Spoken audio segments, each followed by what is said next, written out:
Vancouver burning, Seattle burning, along with the west coast of Canada and parts of Washington and Oregon in US. What is it? Why is it happening?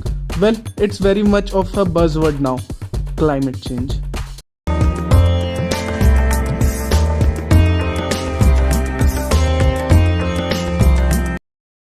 Climate change, a burning topic nowadays. What's that? Why is the climate changing? A long term change in the Earth's overall temperature with permanent ramification. Yes, that's it. Simple, right? No, it's much more than that. People have done PhDs on this. But uh, it's a 7-minute video. Yeah. How I put it to simplify with reference to what's happening in around pretty much everywhere is the sudden change in the weather pattern of a locality, which obviously can't be normal and causes trouble in climate change. Clear? Maybe. So is the world same as it used to be? Well, no. We can't go very back in history, but since the Industrial Revolution in 1880s, the Earth is warmer by 1.2 to 1.4 degree Fahrenheit, which is not quite a figure that threatened us, right? Wrong. Here's the thing, why does Earth get warmer? Mostly due to greenhouse gases, which include CO2, N2O, CH4, etc. Ironically, through all the gases above are also there in human farts. Am I not allowed to fart? No, it's not like that. Well, some of us think that warming up is a natural process. Even trees release CO2. Every living being does.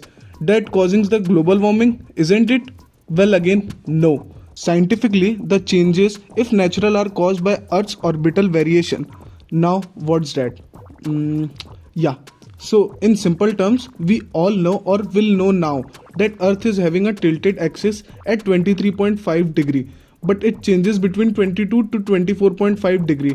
Wider the angle, more of the Earth will be towards Sun. As a result, more heat. But according to survey conducted by National Geographic Channel in 2015, 97%, yes, 97% of the environmentalists denied the natural causes to be the culprit of the climatic nuisances that we experience. Then who is responsible? Well, the humans, the us. Here's the pie chart or to summarize the source of GHG. If we look at it, 7% of emission is done by agriculture and forestry. Even agriculture is again in our hand. So even if we don't divide 7 in 2 halves, I believe less than 5% is natural, else is done by us. India is the world's 4th largest emitter of greenhouse gases.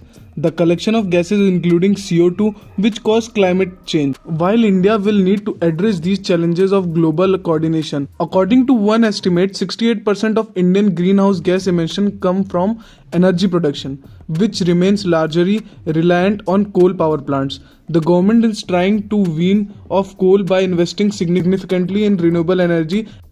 India is coal dependent now. By 2040, more than half of India's electricity generation may come from non-coal sources.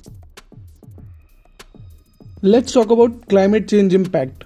Because the global climate is connected system, climate change impacts are felt everywhere.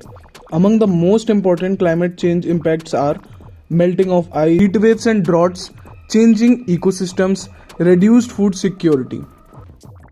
So you might thinking, what is solution?